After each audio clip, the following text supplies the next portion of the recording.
Bonjour. Cette question s'adresse au professeur Katlama. En ce qui concerne vous avez parlé des résistances. Les personnes qui avaient des résistances, qui ont eu des résistances, ne pourraient pas avoir accès aux traitements injectables. Est-ce que les résistances qu'on a eues par le passé sont remesurées bien longtemps après pour voir si on les a encore et si on peut avoir accès cette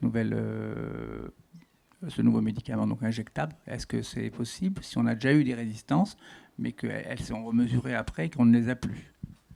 Ah, c'est une question très pertinente, pas facile. D'abord, les résistances aux produits. Donc, les molécules, les inhibiteurs, efavirenz, névirapine, etc. C'est une question importante qui est-ce qu'on peut recycler quand il y a eu effectivement résistance, qui peut être il y a 15 ans, 20 ans, comme on voit chez certains patients, est-ce qu'on peut réutiliser? On n'a pas la réponse sur NNRTI. On a la réponse pour la 184, mais la 3TC, la mivudine, mais qui n'est pas concernée par Caborilpi. Et on a des petits éléments sur lesquels on avait travaillé à la Pitié. En tout cas, on sait que avec le temps, le niveau des résistances baisse. Si on veut, et dans ces cas-là, ce que l'on fait, c'est qu'on le regarde si dans l'ADN, parce qu'on s'adresse à des gens qui sont contrôlés, donc il n'y a plus de réplication dans le plasma, mais on va chercher dans les cellules des PBMC, dans les cellules, on va chercher l'ADN du virus, on le séquence et on regarde s'il y a ces résistances.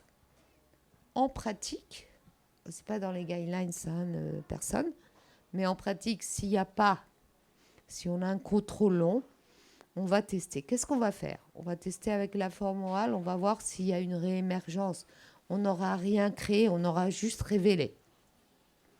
Mais en tout cas, pour moi, perso, ça ne condamne pas pour tout le temps ce que vous disiez, l'injection.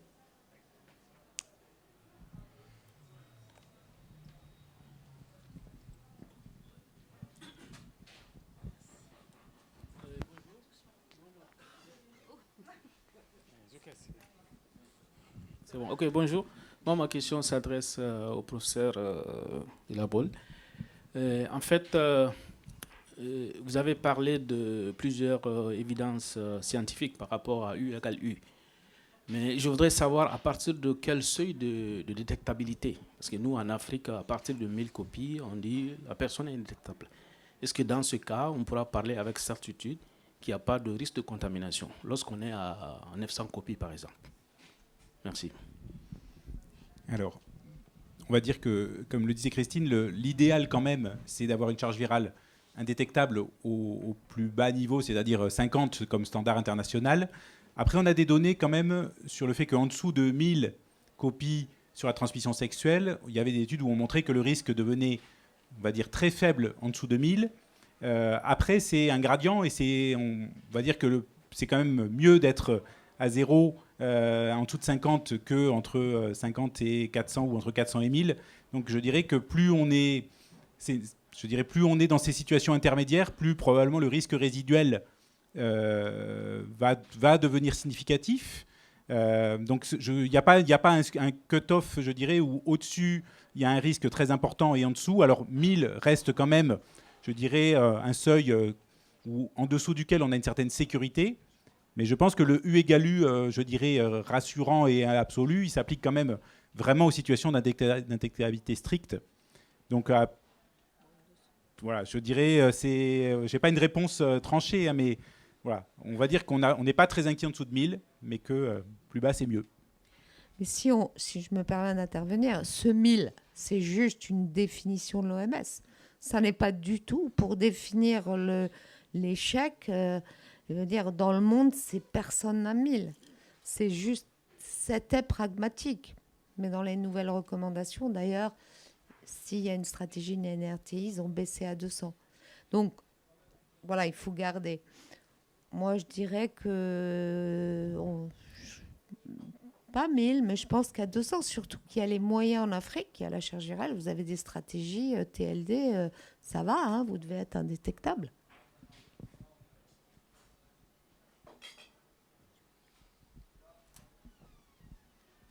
Est-ce qu'il y a d'autres questions ?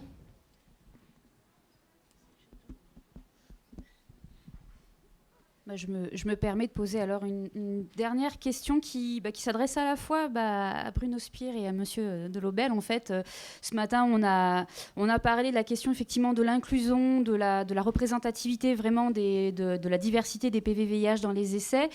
Et comment est-ce que l'intégration d'évaluation de la qualité de vie et des patient-reported outcomes, que ce soit dans les essais cliniques ou au contraire aussi dans la pratique courante, dans la pratique clinique courante, permettrait justement de pouvoir à terme lever certains biais, certains leviers sur certains freins sur l'inclusion des personnes, notamment dans la recherche d'un côté, et de l'autre de permettre peut-être une meilleure intégration, un meilleur accès à l'innovation et à certaines pratiques cliniques dans le cadre de la pratique clinique.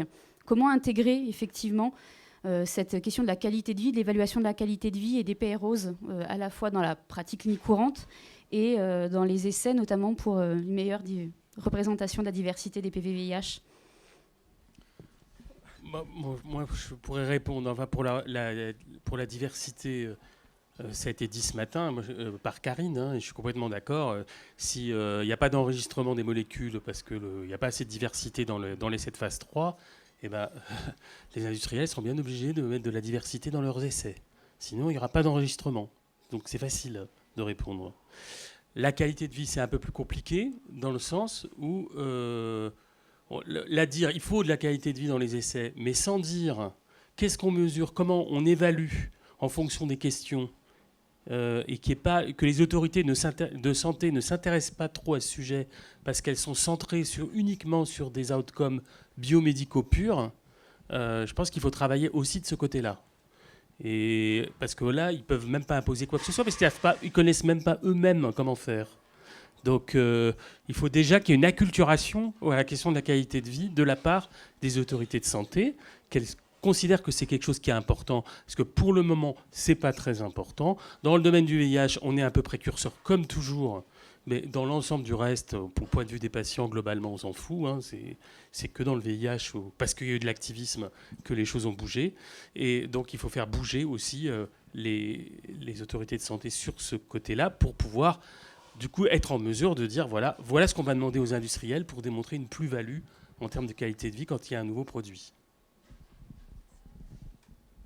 Alors, sur les PRO et dans l'innovation, ça a été évoqué ce matin sur les essais CURE, et je crois que c'est important. Il y a de pas rester ce que disait Bruno sur juste des critères immunoviraux purs, mais d'appréhender de façon systématique et de le prévoir d'emblée. Et c'est fait dans les essais NRS, quand il y a des essais CURE, de dire les côtés vécus du patient, l'anxiété de l'interruption thérapeutique, dans les essais CURE par exemple, enfin, tout ce volet-là de perception du patient. Donc c'est un essai CURE, on peut avoir une stratégie hyper innovante sur un plan technologique, mais si elle n'est pas acceptée, mal vécue, jugée stressante, etc., de toute façon, on n'aura pas de succès derrière, on ne l'implémentera pas.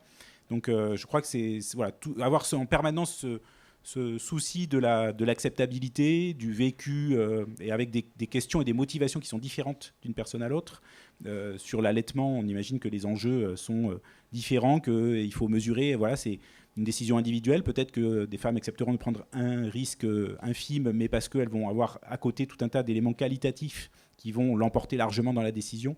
Enfin, donc je crois que en tout cas, le message, et je crois que c'est ce qui est fait quand même de plus en plus, peut-être pas assez, mais dans l'infection par le VIH, c'est que systématiquement, dans les essais thérapeutiques, physiopathes, viraux, etc., il y ait à chaque fois le volet, je dirais, qualité de vie au sens large, perception et sciences sociales qui soient associées systématiquement. C'est quand même depuis pas mal de temps maintenant fait de façon assez systématique dans tous les essais qui sont mis en place, y compris sur des trucs qui sont très technologiques comme CURE, de s'intéresser à cet aspect-là.